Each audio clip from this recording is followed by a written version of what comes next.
أعوذ بالله من الشيطان الرجيم. بسم الله الرحمن الرحيم. السلام عليكم ورحمة الله وبركاته.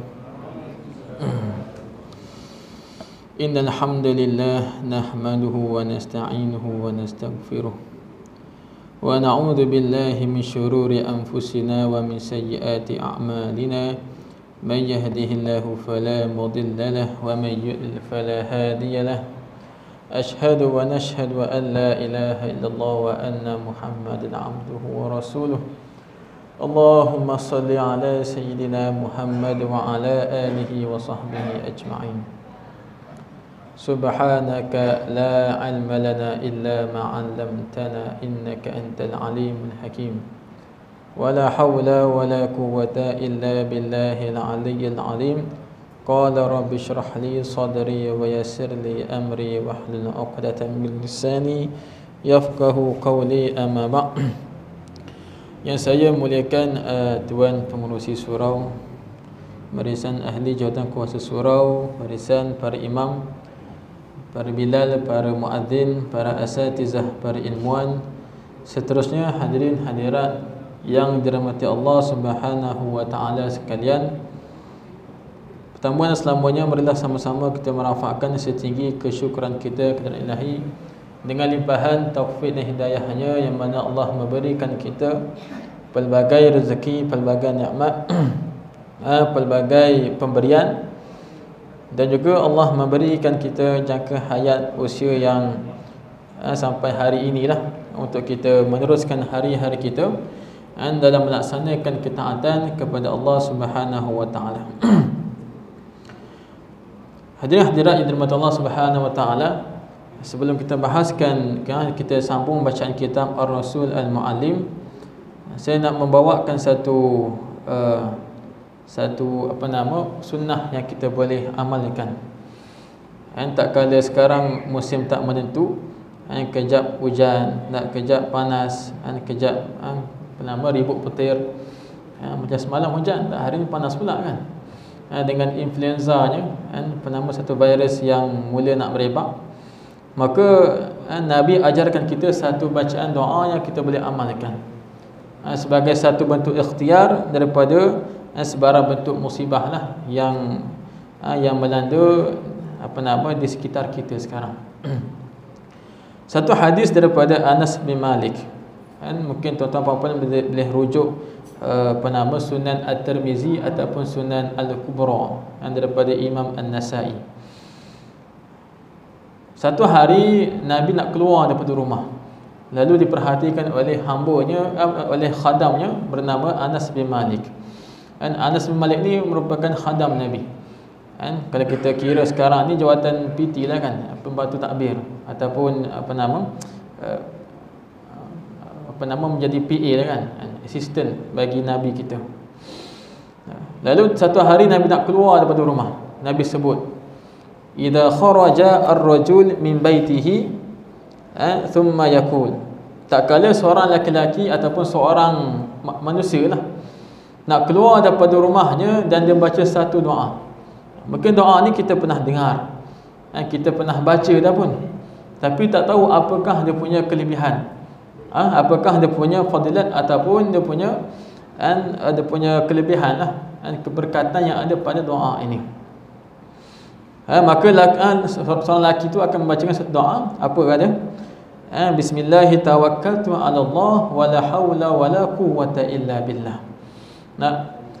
Lalu Nabi sebut wa yuqalu lahu, dan akan dijamin kepada dia, dengan mana Allah akan memberikan dia kepada yang membaca ni akan beberapa kelebihan. Pertama apa? Faqad hudita, maka dia telah diberi petunjuk, hidayah. Contoh kita nak pergi kunduri, nak pergi jalan-jalan, nak pergi musafir, nak pergi office, nak pergi kerja, kita buka map, merah jalan jam, nak buka Waze pun sama.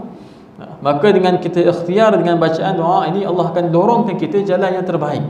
Allah akan tunjukkan kita jalan yang mudah nak sampai ke destinasi kita yang kita nak pergi itu.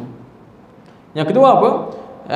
Wa wuqita, daripada kalimah al-wiqayah, dan kamu akan diberikan perlindungan.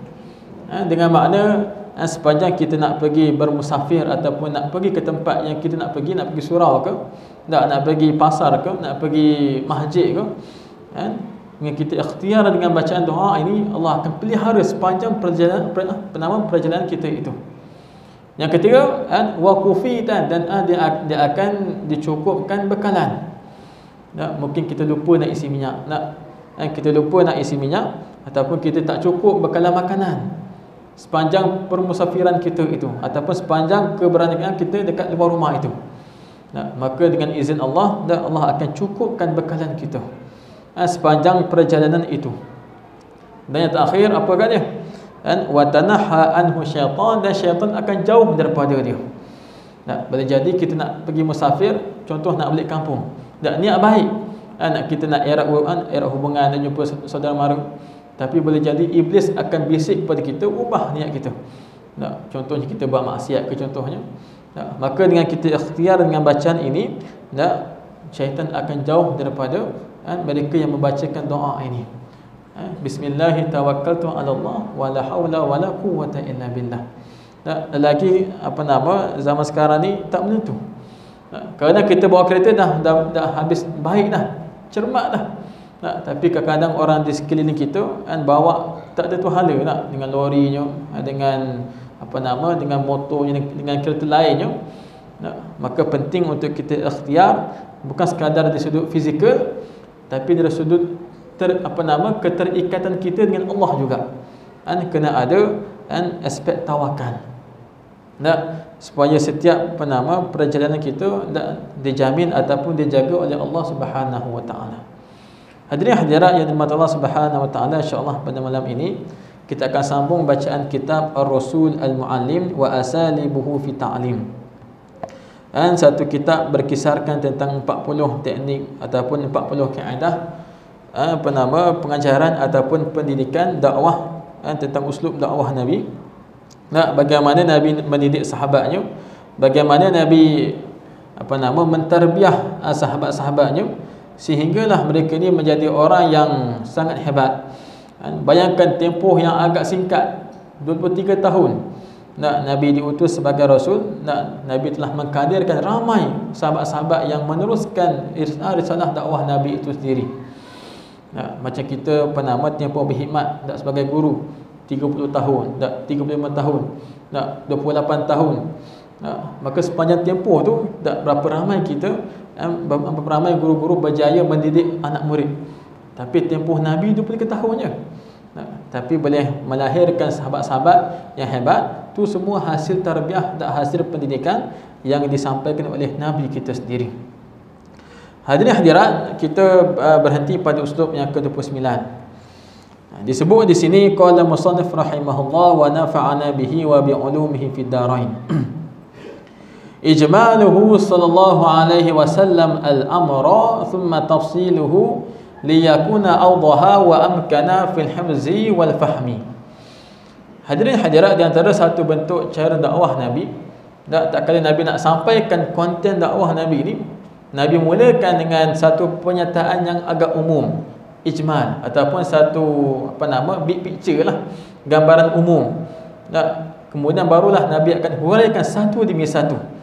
Thumma tafsiluhu liyakuna awdaha wa amkana fil hifzi, supaya dengan cara ini anak murid ataupun sahabat-sahabat ataupun pelajar ataupun sasaran dakwah kita tu lebih mudah faham dan lebih mudah ingat terhadap apa yang kita nak sampaikan.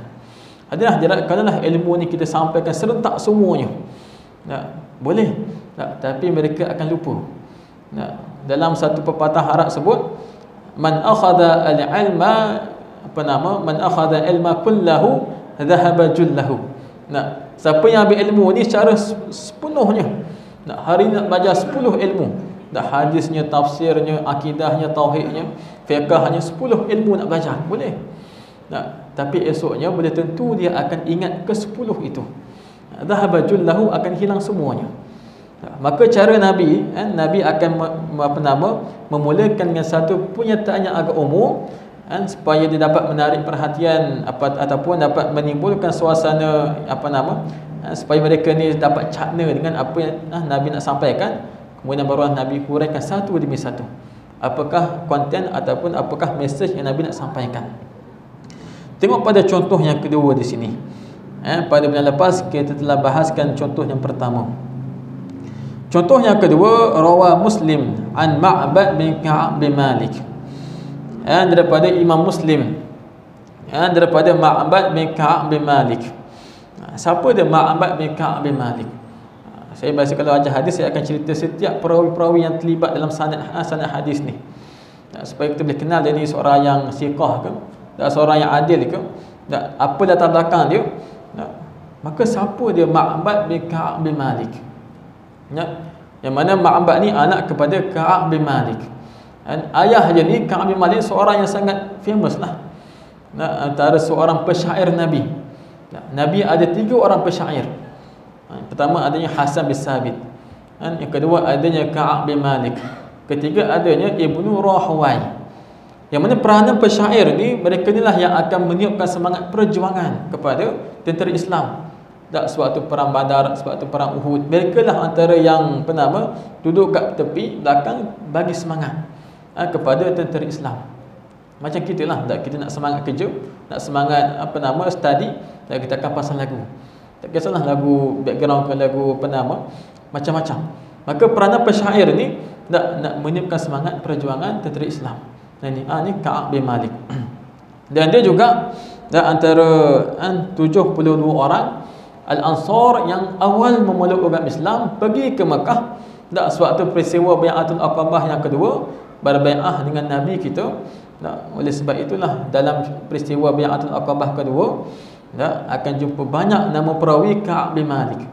Sebab dia lah antara perawi sahabat yang menyaksikan secara langsung berapa ramai yang terlibat, apakah isi bai'ahnya, apakah yang berlaku dekat Bai'atul Aqabah itu.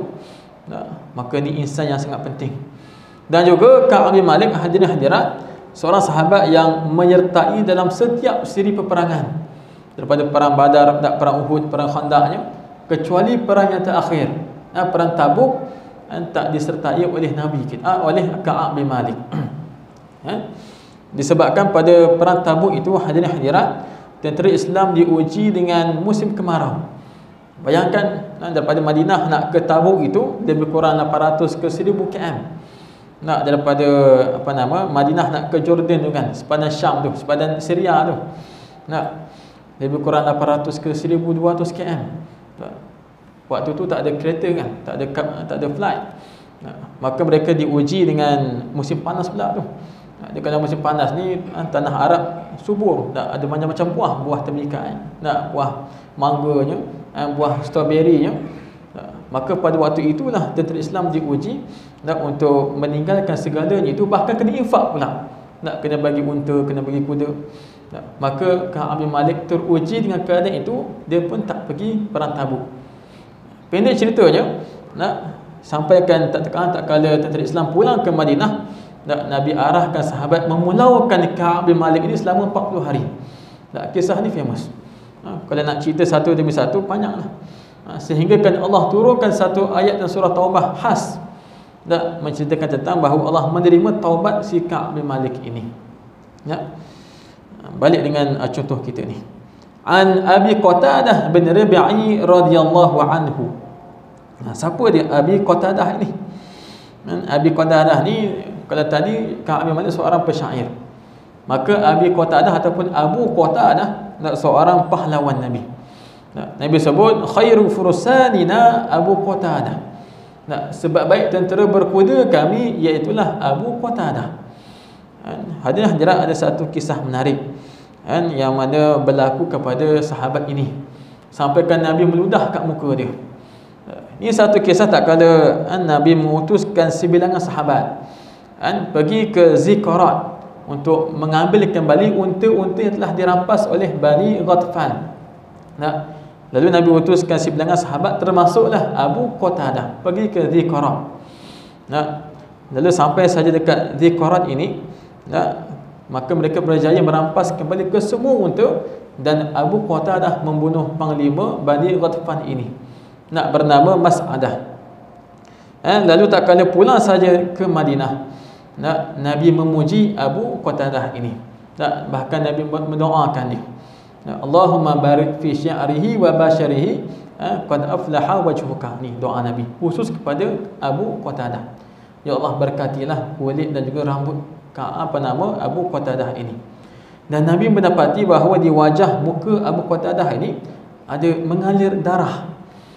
Nabi tanya kepada dia, faman ladhi biwajhika, apa terjadi kat muka kamu ni, wahai Abu Qatadah, ada darah kan?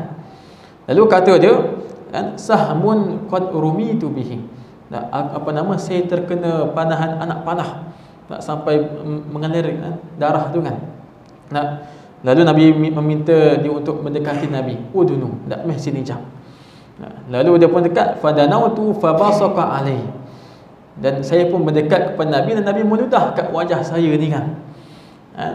Lalu kata beliau, fama daraba alayya qatun wala faha, maka sejak daripada itu saya tak pernah rasa sakit lagi. Ini satu bentuk mukjizat Nabi. Ludahan Nabi itu sendiri adalah satu mukjizat. Tak kala Nabi meludah di wajah Abu Qatadah, terus sihat, terus tak rasa sakit lah. Ni satu peristiwa yang sangat menarik, melibatkan mukjizat Nabi kepada seorang sahabat. Berbalik dengan hadis kita ni, annahu kana yuhaddithu, bahawa Abu Qatadah telah menceritakan anna Rasulullah sallallahu alaihi wasallam murra alaihi bi jinazatin, bahawa pada satu hari Nabi telah dilalukan akan satu jenazah mayat di hadapan Nabi. Faqala, lalu Nabi sabda, mustarihun wa mustarahun minhu. Jenazah ni ada dua. Pertama mustarihun, jenazah yang rehat. Yang kedua apa? Mustarahun minhu, jenazah yang direhatkan daripadanya. Ini satu ungkapan yang agak umum. Macam mana jenazah boleh rehat? Macam mana jenazah tu boleh direhatkan daripadanya? Maka dia menimbulkan persoalan kepada sahabat untuk nak bertanya. Qalu, lalu sahabat pun bertanya. Ni satu ciri-ciri yang bagus lah.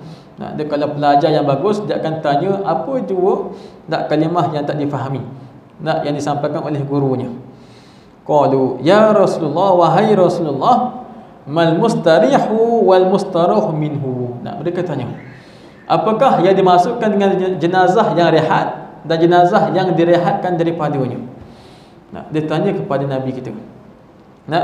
Faqala, lalu respon Nabi, tengok apakah dia?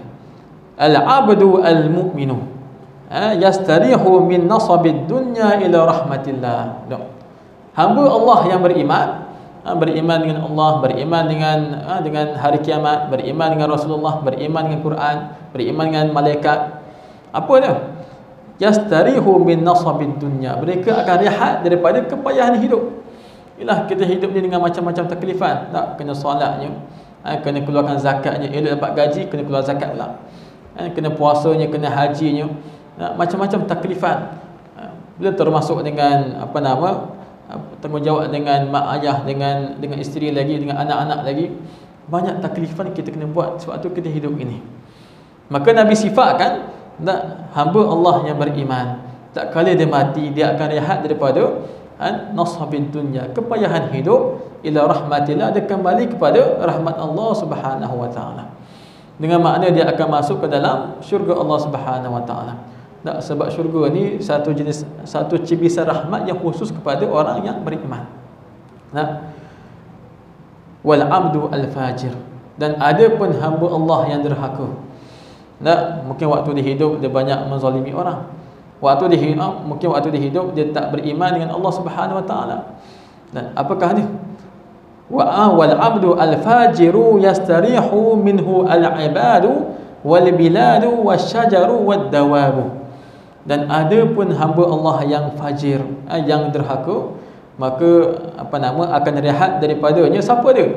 Manusia, negara, pokok-pokok dan juga haiwan-haiwan.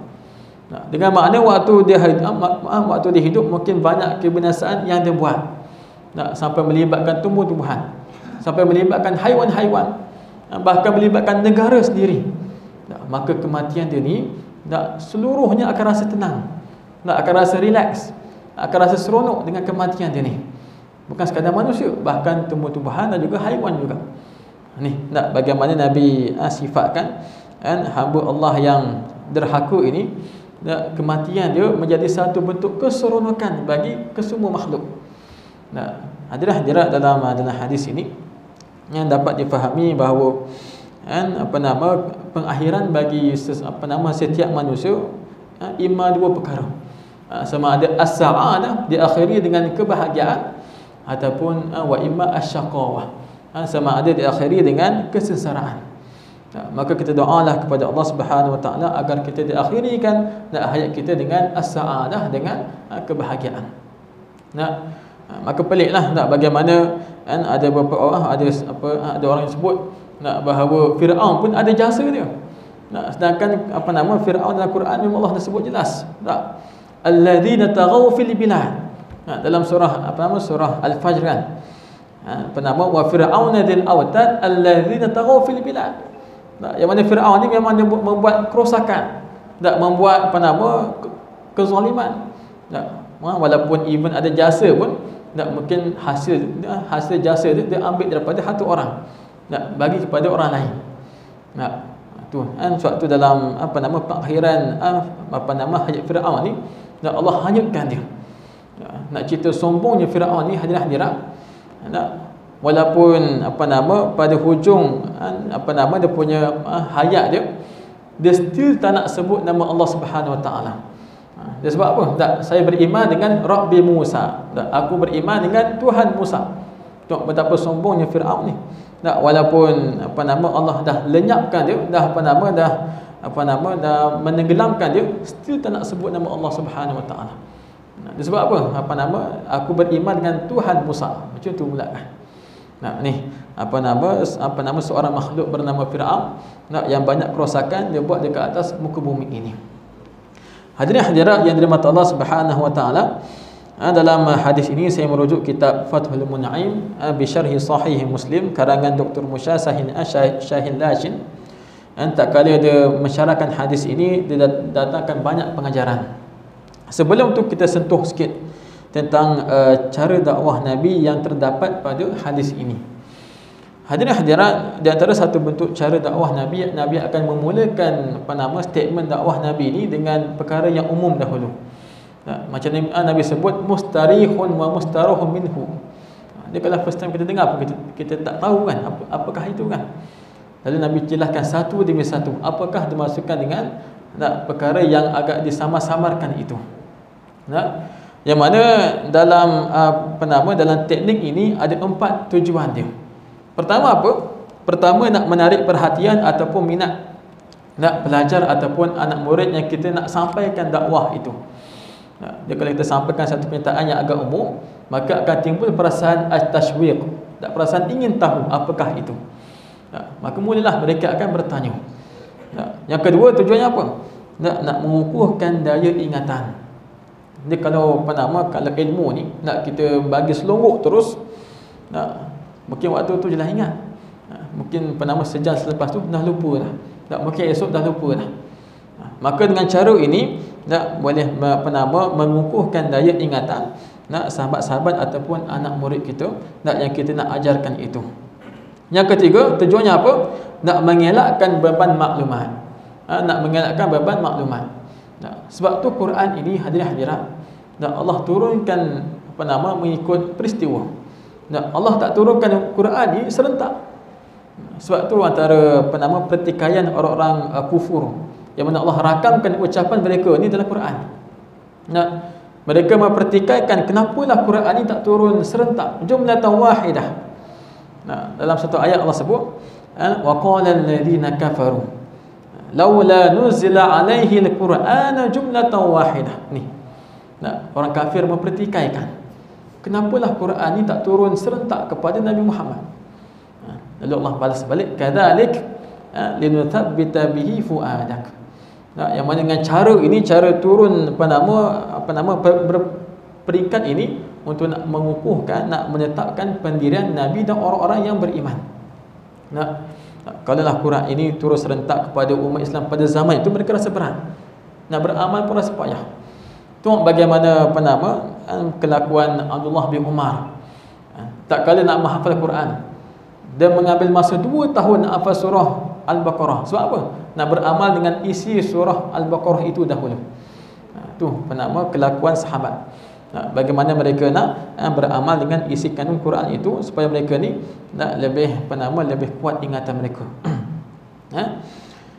Pengajaran yang pertama dalam hadis ini iaitulah tentang apa nama Imam Muslim meletakkan hadis ini di dalam satu bab yang berjudul bab tasyyi' al-mayyit wa ittiba' al-jinazah. Maka hadirat setengah ulama seperti apa nama Imam Bukhari ke Imam Muslim ke, mereka menamakan bab itu at-tabwib itu adalah pengajaran bagi hadis yang terdapat dalam hadis itu. Maka secara tak langsung hadis ini menjadi satu galakan untuk kita mengiringi jenazah, untuk kita mengikut mendampingi jenazah sampailah dikuburkan. Sebab antara hadis lain dalam bab ini, Nabi memberi satu ganjaran pahala yang sangat besar untuk mereka yang mengiringi jenazah. Satu hadis daripada Abu Hurairah, qala Rasulullah sallallahu alaihi wasallam, man syahida al-jinazah hatta yusalli 'alaiha falahu qirat. Nabi sebut, barang siapa yang menyaksikan jenazah, dengan makna dia menghadiri majlis jenazah itu kan, wa yusalli 'alaihi, sehingga apa nama disolatkan dia solat ke atas jenazah ini, solat mayat lah kan, falahu qirat, maka baginya satu pahala qirat. Wa man syahidaha hatta tudfan falahu qiratani. Maka barang siapa yang menyaksikan jenazah sehingga dikebumikan di kampus tanah di atas mayat ni kan, maka baginya 2 pahala qirat. Lalu sahabat tanya, wa mal qiratan, apakah dimaksudkan dengan 2 qirat? Nabi sebut, mathalu al-jabalain al-azimaini, umpama 2 pahala 2 bukit yang sangat besar. Bagaimana kita iring jenazah aja, kita solat atas mayat aja, tapi pahalanya seperti 2 gunung yang sangat besar. Ulama hadis mensyarahkan 2 gunung ni seperti apa? Mathalul Uhud, seperti bukit Uhud. Kalau kita pernah pergi buat umrah ke buat haji ke, pergi ke Madinah tu tengok bukit Uhud, dia memanjang kan. Macam itulah diumpamakan pahala mereka yang mengiringi sampai dikampuskan tanah di atas mayat itu. Pahalanya 2 bukit, 2 bukit Uhud. Ni kelebihan mereka yang mengiringi jenazah. Pengajaran yang kedua dalam hadis ini, iaitulah tentang peranan kita di atas muka bumi ini untuk kita berpenat-penat. Orang kata nak rehat waktu mati kelak. Sebab tu Nabi sebut, al-abdu al-mu'minu yastarihu min nasabid dunya. Hamba Allah yang beriman, dia akan rehat daripada kepayahan hidup. Dengan makna waktu kita hidup ni kita akan berpenat-penat dengan solatnya, dengan dengan puasanya, dengan zakatnya, bahkan banyak lagi taklifan lain. Kita sebagai seorang anak ada tanggungjawab dengan mak ayah. Kita sebagai seorang suami ada peranan dengan isteri. Maka banyak tanggungjawab yang kita kena laksanakan sewaktu kita hidup.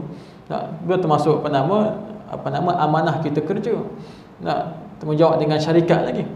Kalau pengajuan besar lagi, tanggungjawab dengan masyarakat lagi. Maka kita berpenat-penat, hasilnya kita nak kaut waktu hari akhirat kelak. Sebab tu ulama sebut ad-dunya mazra'atul akhirah. Dunia ni menjadi satu tempat kita nak bercucuk tanam, yang mana hasilnya kita nak ambil waktu hari akhirat kelak.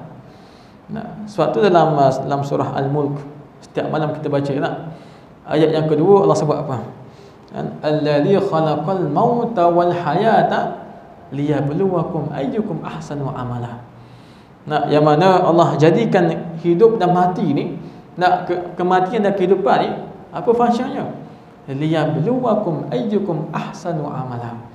Untuk Allah menguji kita semua, manakah dalam kalangan kita semua ni yang paling terbaik amalannya. Yang mana kita kena beramal lah. Setengah orang terfikir dunia ni hina, kita kena tinggalkan dunia ni. Ini satu kefahaman yang salah lah. Bahkan dalam Quran pun Allah mensarankan kita untuk kita mengambil sedikit bahagian dalam dunia ini. Allah sebut wabtaghi fima ataqallahu darul akhirah, dan kejarlah apa yang Allah telah datangkan kepada kamu pada kehidupan hari akhirat, syurga lah. Tapi Allah sebut wala tansa nasibaka minad dunya, tapi janganlah kamu lupakan bahagian kamu di atas muka bumi ini. Dengan mana kita kena imarahkan, kita kena hidupkan, kita kena macam-macam tanggungjawab kita di atas muka bumi ini. Hadirin hadirat yang dirahmati Allah Subhanahu wa taala, pengajaran yang ketiga dalam hadis ini iaitulah tentang kepentingan untuk kita berbuat baik dengan haiwan. Sebab Nabi sebut al-abdu al-fajir yastarihu minhu al-ibadu wal-biladu wasyajaru wad-dawabu. Yang mana kezaliman orang-orang hamba yang fajir ini, dia punya keburukan melangkau semua perkara. Tumbuh-tumbuhan, mungkin waktu dia hidup dia banyak menjarah hasil bumi. Dia pegang satu jawatan, dia tukar status tanah contohnya. Habis bagi kepada macam pada developer contohnya, habis dijarah hasil bumi contoh. Mungkin waktu hidup dia banyak menyeksa haiwan. Hadirat, dalam dua hadis, dua kisah Nabi sampaikan, Nabi membuat perbandingan. Seorang wanita yang kufur tapi dia buat baik dengan anjing, maka Allah ampunkan dosa dosa wanita yang kufur ini. Dan yang kedua, wanita yang beriman tapi dia mengazab seekor kucing, lalu Allah memasukkan wanita ini ke dalam api neraka. Ini merujuk dalam satu hadis Nabi sebut bainama kalbun yatifu bi raqiyatin, tak kala seekor anjing mengelilingi sebuah telaga air, kana yaqtuluhu al-atashu, yang mana perasaan dahaga hampir-hampir nak membunuh anjing ini. Idh ra'athu baghiyyun min baghaya Bani Israel, lalu seorang wanita daripada kalangan Bani Israel melihat keadaan anjing ni yang haus, yang hampir nak mati kan. Fanaza'athu faha, dia cabut kasut dia, wa fa'uthaqathu bi khimariha, diikat kasutnya dekat kain, dekat tudung, dekat baju dia. Fanaza'at lahu minal ma', dia ada cedok air kat dalam telaga tu. Faghafara laha, dia bagi minum, maka Allah ampunkan dosa si wanita Bani Israel ini. Tengok bagaimana buat baik dengan haiwan, ada dia punya ganjarannya. Berbeza dengan situasi yang kedua, yang mana Nabi sebut udhibat imra'atun fi hirratin, diazab seorang wanita disebabkan seekor kucing. Sajanatha hatta matat, yang mana wanita ni memenjarakan, mengurung kucing sampai mati. Fadakhalat fiha an-nar, maka Allah akan masukkan wanita ini ke dalam api neraka. Tengok bagaimana hubungan kita dengan haiwan pun ada peranannya. Ini kehebatan agama Islam. Islam ni meraihkan semua makhluk. Hadirat, kita bagi ruang untuk azan dahulu, kemudian kita akan sambung lebih kurang 1 ke 2 pengajaran, dan kita akan simpulkan insya-Allah.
Allahu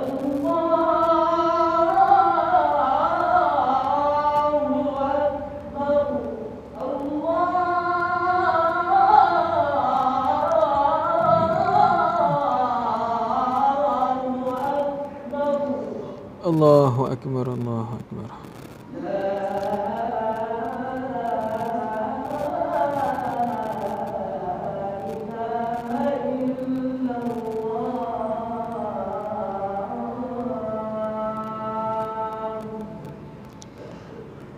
لا إله إلا الله محمد رسول الله. اللهم رب هذه دعوة التامة والصلاة القائمة آت محمد وسيلة والفضيلة وشرفه ودرجة الرفيعة وبعث مقام محمود الذي وعده إنك لا تخلف الميعاد.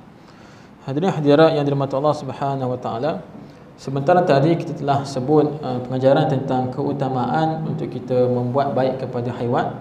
Sebab di sana ada juga satu hadis lain dalam Arba'in An-Nawawi, yang mana Nabi sebut innallaha katabal ihsan ala kulli syai'.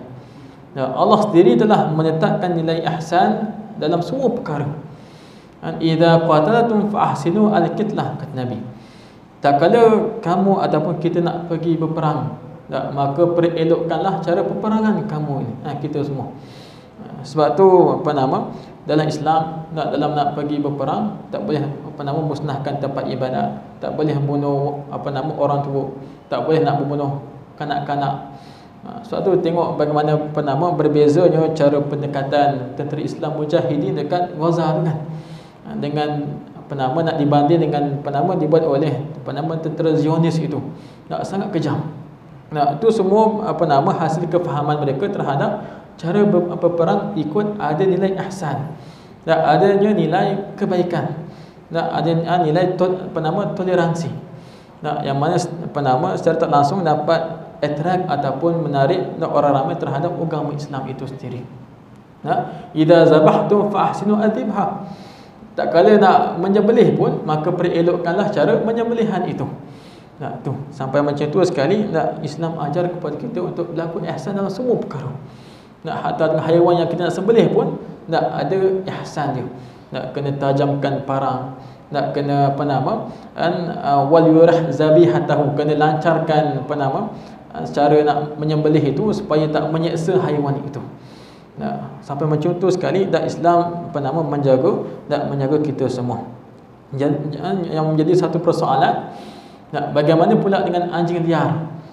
Baru-baru ni viral kan dekat section 4 kot. Sampai seorang budak kena gigit dengan kena gigit ataupun cakar dengan anjing liar. Bagaimana kita nak buat ihsan dengan anjing ni kan?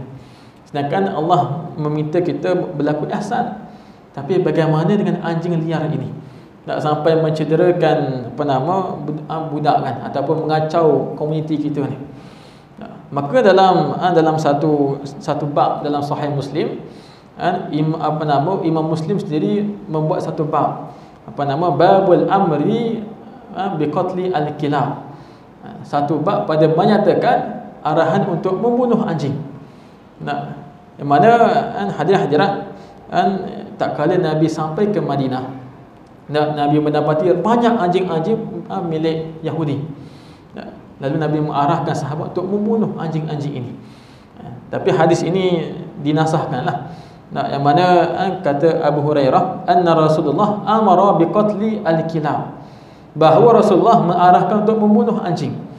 Lalu dinasahkan illa, melainkan anjing yang mana satu, illa kalba saydin, melainkan anjing yang digunakan untuk berburu, au kalbin ghanamin, ataupun anjing yang digunakan untuk mengembala, au kalbin masyiatin, ataupun anjing ternakan. Maka tu boleh untuk dipelihara. Tapi anjing yang sampai membuat kacau bilau, sampai mencederakan orang, maka eloknya tangkap.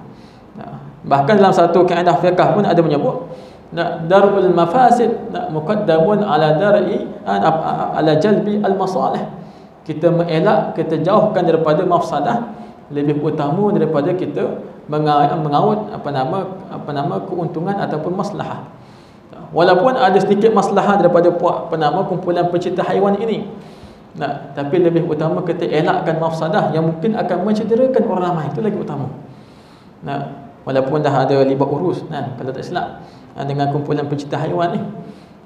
Tapi in the end pendekatan kita hendaklah elakkan kerosakan ataupun mafsadah yang lagi besar daripada dia terus berlaku kepada komuniti tempat kita ini.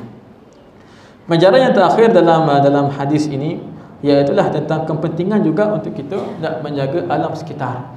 Sebab Nabi sebut al-abdu al-fajir, dan hamba Allah yang derhaka, yastarihu minhu al-ibadu wal-biladu wasyajaru wad-dawabu. Yang mana kerosakan yang dilakukan oleh hamba Allah yang derhaka ini nak meliputi sampai ke tumbuh-tumbuhan. Maka menjadi satu kewajipan ataupun satu galakan kepada kita nak untuk kita menjaga alam sekitar. Bahkan dalam Quran sendiri pun banyak Allah menceritakan tentang peranan tumbuh-tumbuhan, nak peranan bukit-bukit, nak peranan sungai-sungai, yang mana Allah jadikan bukit ini sebagai rawasiya fil ard, sebagai satu tunjang, satu tiang ataupun satu pengukuh untuk dekat bumi ni. Silap manusia tak semua benda nak diratakan, semua benda nak digondolkan. Itu yang boleh jadi banjir kilat, itu yang boleh jadi tanah runtuh. Sebab tidak meraihkan manfaat yang ada pada setiap alam sekitar ini. Orang kata apa, zalimlah terhadap alam sekitar. Itu Nabi sebut hamba Allah yang derhaka ini nak akan rehat daripadanya nak ke semua hamba-hamba dak negara, pokok-pokok dan juga haiwan-haiwan. Sebab itulah di antara pesan ataupun ucapan nabi-nabi yang terdahulu kepada kaumnya.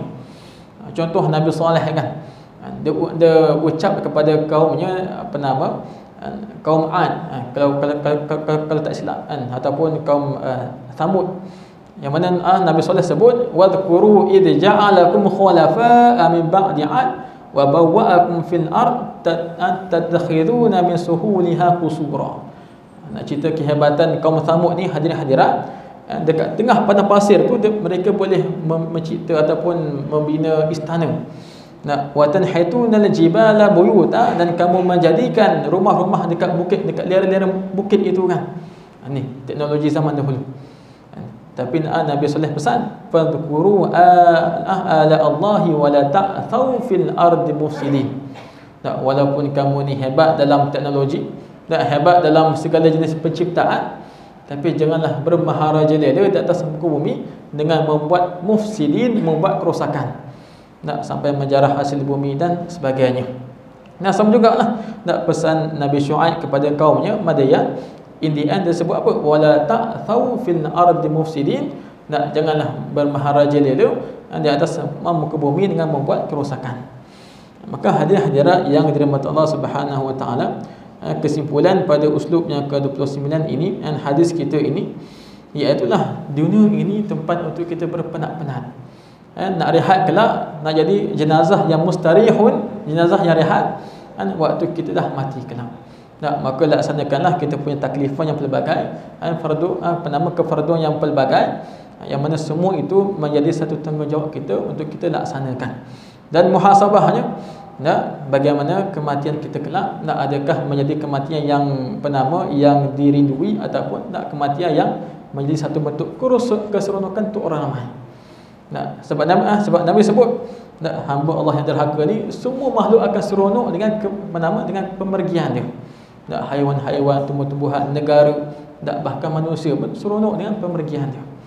Macam kita lah, kita kerja kan, sampai saja waktu nak resign, ada setengah dia akan rasa kehilangan kita. Siapalah nak pergi hantar surat contohnya, siapalah nak pergi tolong peringkan surat, siapalah nak pergi tolong photostat kan contohnya.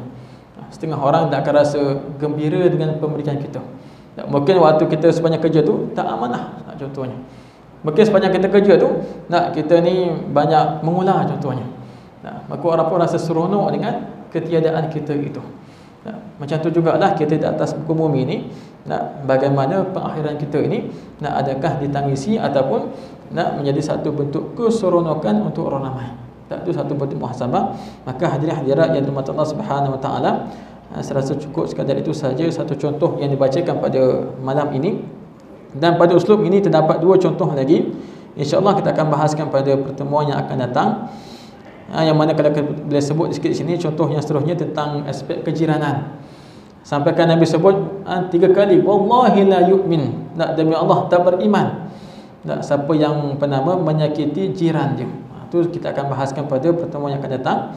Yang baik itu datang daripada Allah Subhanahu wa taala, yang buruk itu datang daripada diri saya sendiri. Hakikatnya semuanya datang daripada Allah Subhanahu wa taala. Aqulu qawli hadha wa astaghfirullahal azim li wa lakum. Assalamualaikum warahmatullahi wabarakatuh.